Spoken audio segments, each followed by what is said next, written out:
وقل رب زدني علما. Maintenant, on va citer le petit 2 qui est citer les noms de cette parole. D'accord? Cette parole-là, on l'appelle kalimatut tawhid, la parole de l'unicité. Quand quelqu'un te dit, c'est quoi la parole de l'unicité? Bah, tu sauras que c'est la ilaha illallah. On l'appelle la parole de l'unicité.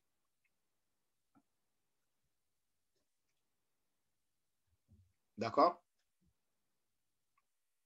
Allah Azza wa Jalla nous dit dans la sourate 3, verset 64, la parole de l'unicité. Bima'ana, si cette parole-là, elle unit les gens qui la disent, elle les unit. C'est la parole de l'unicité. Et en même temps, c'est la parole commune. Mais maintenant, cette parole-là, en la disant, bah, ça va t'unir toi et ton frère. Kadali. La parole commune, on l'appelle. قل يا أهل الكتاب تعالوا إلى كلمة سواء بيننا وبينكم ألا نعبد إلا الله ولا نشرك به شيئا. Allah Azza wa Jalla dit au prophète, قل يا أهل الكتاب. Mohammed, dis-leur, ô vous les gens du livre, les juifs et les chrétiens, ta'alaw, venez, ila kalimatin, venez, je vous appelle vers une parole, sawa'im baynana wa baynakum, à une parole commune entre moi et vous.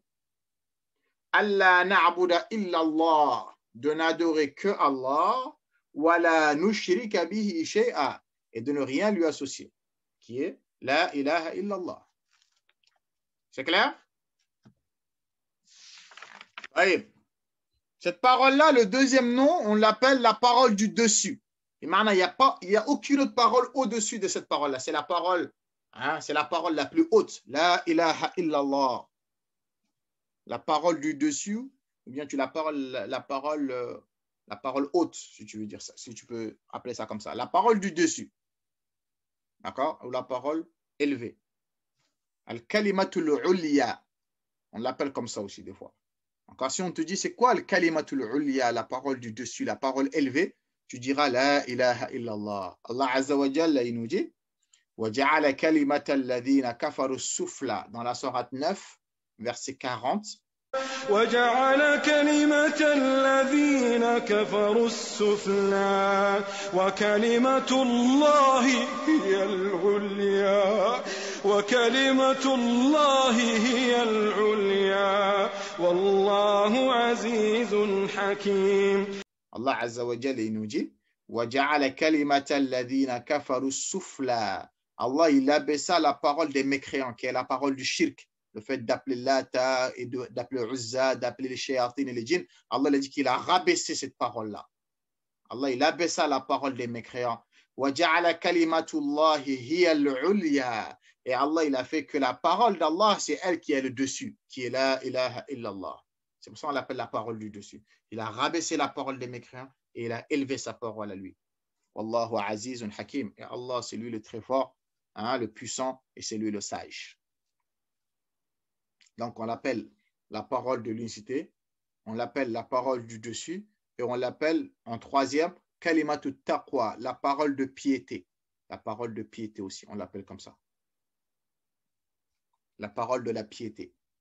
Allah Azza wa Jalla, il nous dit, dans la sourate 48, verset 26.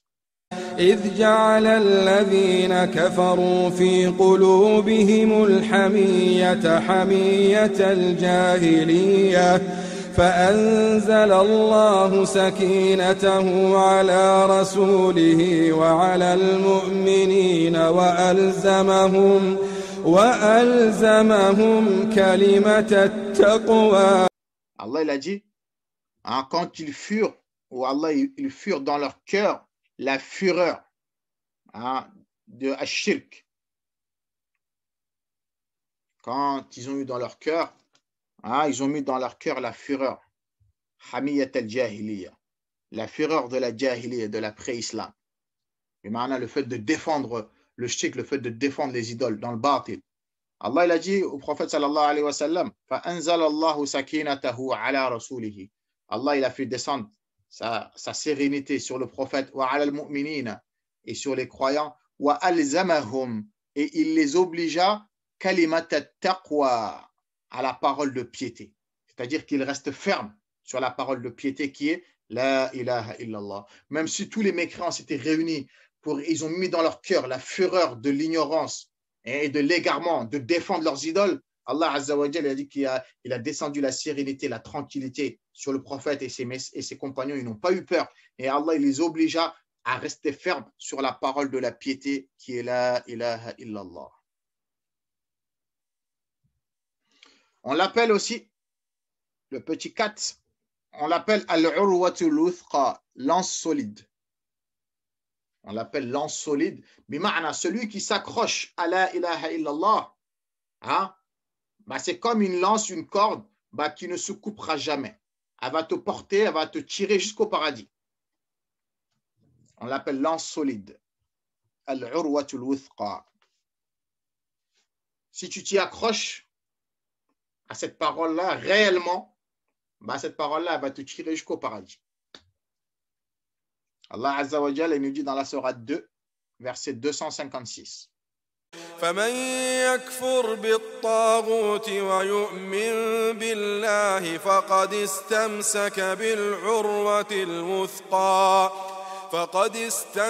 بالعروة الوثقى لا انفصام لها والله سميع عليم. Allah Azza wa Jalla il nous dit فمن يكفر بالطاغوت, celui qui renie les idoles. وَيُؤْمِن بِاللَّهِ, et il croit en Allah seul. C'est ça le sens de la ilaha illallah. Négation, affirmation et négation. La négation, c'est فَمَنْ يَكْفُرْ بِالطَّاغُوتِ, celui qui se désavoue de tous les idoles. وَيُؤْمِن بِاللَّهِ, et il croit en Allah, c'est ça l'affirmation.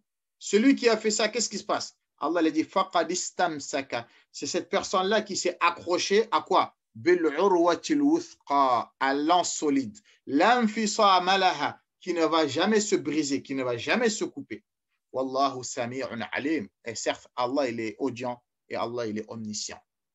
Celui qui se désavoue des idoles. Se désavouer du tarout, c'est-à-dire se désavouer de la voyance, de l'astrologie, se désavouer d'adorer les tombeaux, se désavouer d'adorer les idoles. Tu te désavoues de tout comme quoi que c'est faux.